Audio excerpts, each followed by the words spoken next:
All right, on to the other past Stanley Cup champion 2 years ago, the Colorado Avalanche.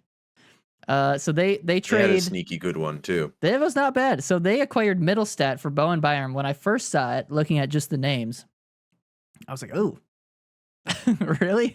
And you look at where they've been at for the last Yeah. couple seasons, and you're like, oh, Because Bo Byram, I still don't know about that because Bo Byram, I think, is 22 at the oldest. it could end up going poorly, but Colorado really needed center help. Yeah, they really needed center help. It's definitely a good move for the now. Mittelstadt having a good year in a not so good situation. He had like 14 goals, 20 something assists, 30 something points on that Buffalo Sabres team. I don't like think 50 something games, I think. Yeah, not that he's not on the top line, and so he's doing fine. And then we'll get to this in a second, but they also picked up Sean Walker and a 2026 fifth, and shipped out Ryan Johansson and a 2025 first for that. So they get a little help. He's a defenseman, right? They were Sean Walker, yeah. He was. I don't know a ton about him, but from all the buzz, he was like the top guy. Well, top more affordable guy because you got Noah Hannafin, but that's a little harder to swing depending on your cap situation. Sean Walker's a little more affordable. Yeah. And he was one of the top guys, and also getting rid of that contract with Johansson, where I have enough Avalanche follower mutual like people on Twitter that have told me things were not going well with Johansson. They were not going well this year. So I mean, it's pretty well illustrated by the fact that as soon as he got to Philly, they sent him to the AHL, and nobody claimed him. Yep. So made it through on waivers. Yeah. Not. You feel for Ryan Johansson. He had a great year with Nashville last year, right? Was that where he was? He had a really good year. It was a decent enough year that Colorado took a chance on him, and then and now it's looking a little more like last year might have been the anomaly, not the rule. Norm. The exception, not the rule. Yeah. Yes. So one quote I'd like to discuss here for a second. I'm not sure if you guys saw it, but it was one of the first times a Mittelstadt got interviewed after the trade, and he said, quote, "I've never sweat that much during a morning skate." Oh, so did he have an idea he might have been getting traded? This is after a morning skate with Colorado. Skate in Colorado. Oh, so like it was the morning skate was high tempo. Reading between the lines. Apparently Buffaloes weren't. Yeah.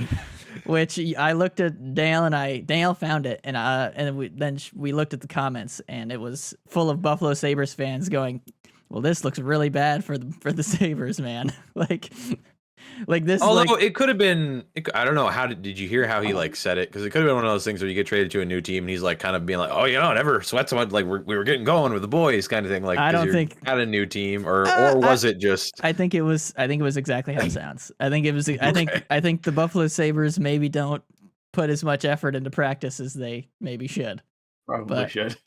I mean, it wouldn't shock me if Nate McKinnon's team practices a little harder than most teams. Yes, but that's why Nate McKinnon's team wins.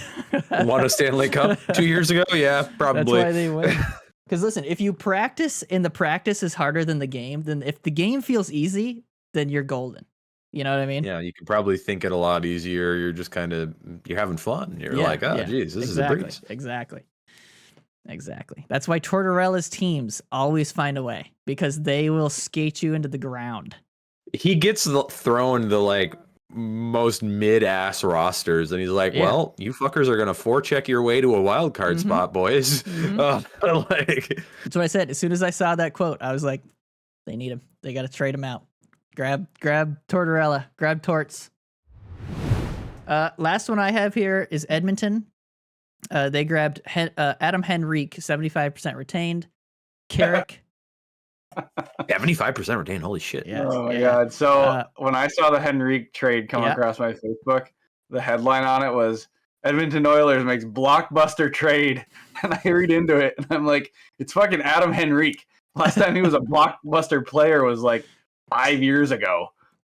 And it's not blockbuster, but it's a pretty good trade. He's a good player. But I like him. I've always liked him. Blockbuster is a bit clickbaity, yeah.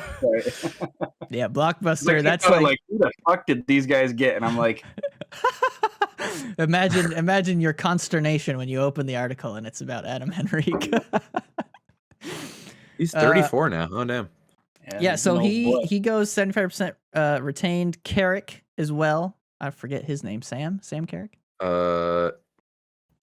Yeah, because I think Connor Carrick is the forward, or the defenseman rather, and Sam Carrick is the forward, and they got a forward. So I think it's Sam. Yep.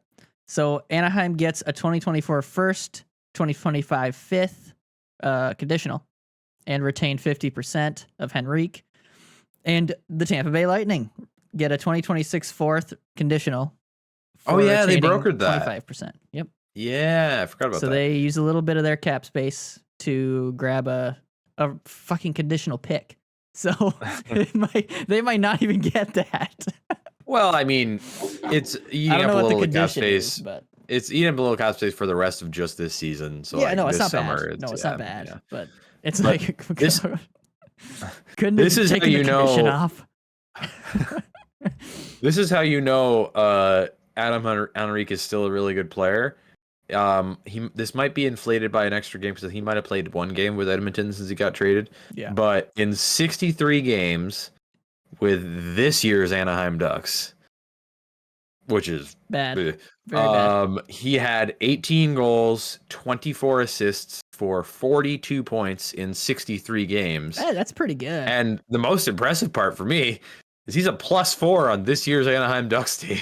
All right. Anybody who's a positive player on this year's Anaheim Ducks team is a minor miracle. That's pretty good. Yeah.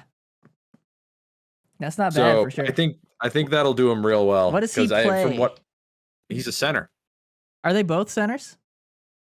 I don't think Sam Carrick is. Okay. I mean, even if he is, they'll use him as a wing. They'll be So what is he slotting in at 3C on that team then?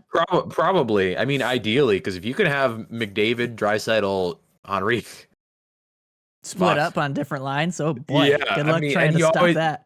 You always have Nugent-Hopkins as a center too. They do have Nuge. So they're probably not going to play one of those guys as a center, or they're probably not going to play like Nuge as a center. They like to put Nuge with Draisaitl, I think.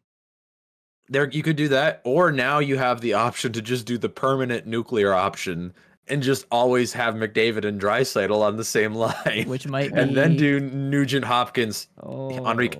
Regardless, they have all of the options in the world. Oh dear. Like, and their center position is. That's scary. I did not realize how stacked that was. Holy shit. That center depth is what we thought the Kings were gonna be.